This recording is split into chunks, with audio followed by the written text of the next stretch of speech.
Juice boxers? Just had a long hike with some of my friends. It is so great to be here. Whew. It's warm. I love a good fire.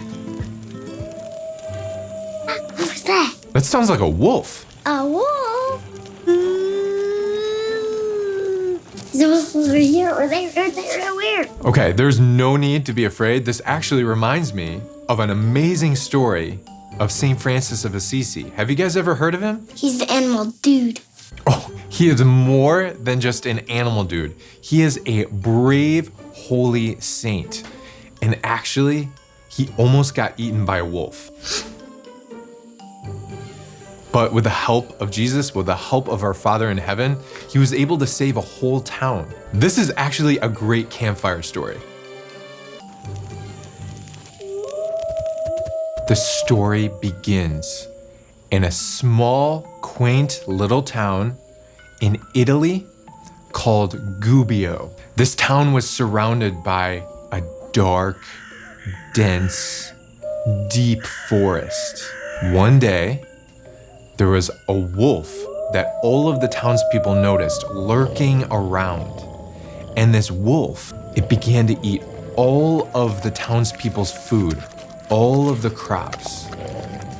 Not only that, but it started to eat all of the animals. Oh no, not the animals.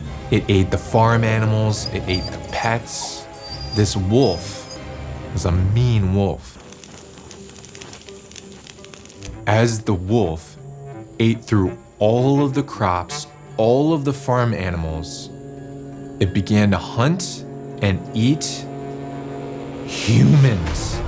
People! Oh no! Oh no! Oh no! The townspeople were terrified. Anytime they saw a shadow, they thought it was a wolf. Every time that they heard a dog bark, they thought it was a wolf, and they thought they were gonna be eaten. The townspeople, they couldn't take it anymore. And so parties formed to hunt down this terrible creature. They took spears and torches and bows and arrows and swords to begin to hunt for this wolf. First, they went through the town searching for the wolf. No sign of the wolf. And then they realized they're gonna need to go into the woods. So they go into the woods, but still no sign of the wolf. So boys and girls, how would you catch the wolf? I would make a trap with chicken nuggets in it. So this is where St. Francis comes in. The townspeople, they heard that St. Francis is really good with animals. They've heard stories about St. Francis who had friends who were birds and how deer would follow him all around. He could even talk to fish. So they asked him for help. So St. Francis decided that he would track down the wolf with a small group of townspeople. Where's that wolf? The hunting party alongside St. Francis, they had everything. They had stakes and torches, bows and arrows, swords. But St. Francis, he only carried with him a Bible and a rosary. They thought he was crazy.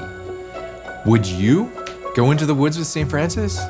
Yes, because he has the power of God. As they set out to find the wolf, they journeyed deeper and deeper into the dark woods. Come out, wolf! Did you hear that? Would you keep walking through the woods, or would you go back? I'll keep walking because I want to get the wolf. Eat him for dinner. I'm not scared of you, wolf. Well, you are braver than all of the men who went with St. Francis. They all were absolutely overcome with fear, and they ran back to the town. St. Francis, he was only left with one other person, and that was one of the other friars. And so the two of them, alone, continued on, when suddenly the wolf jumped out of the woods and began sprinting at St. Francis and the friar. Its sharp teeth were bared, and it was getting closer and closer. Run, Instead of running away, St. Francis bravely took a step forward. He made the sign of the cross right in front of the wolf. What do you think the wolf did? Did he eat St. Francis? The wolf stopped in its tracks right in front of St. Francis and stared at him. Then St. Francis said something amazing. He said, "Come to me, brother wolf. In the name of Christ, I order you not to hurt anyone." Can you agree to this? Then the wolf did something amazing. He raised his paw and placed it in St. Francis's hand. Aww. Now comes the hard part. St. Francis needed to convince the townspeople that the wolf was really sorry and wouldn't eat them anymore.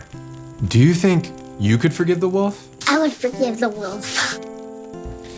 It took some convincing, but St. Francis reminded the townspeople that God asks us to forgive one another just like he forgives us. So the townspeople of Gubbio forgave the wolf, and they lived in peace for years and years.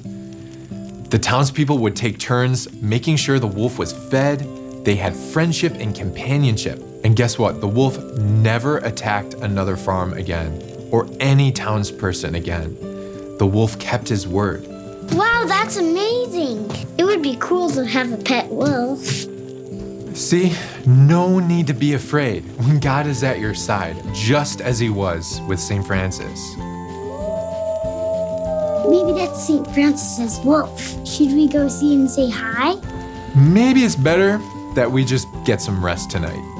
And just remember, you don't have to tame a wild, hungry wolf to become a saint. All you have to do is say yes to Jesus every single day and practice your faith every single day.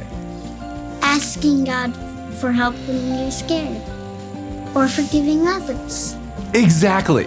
Well, thanks so much for listening to these campfire stories. I had so much fun, and I will see you next time on Juicebox.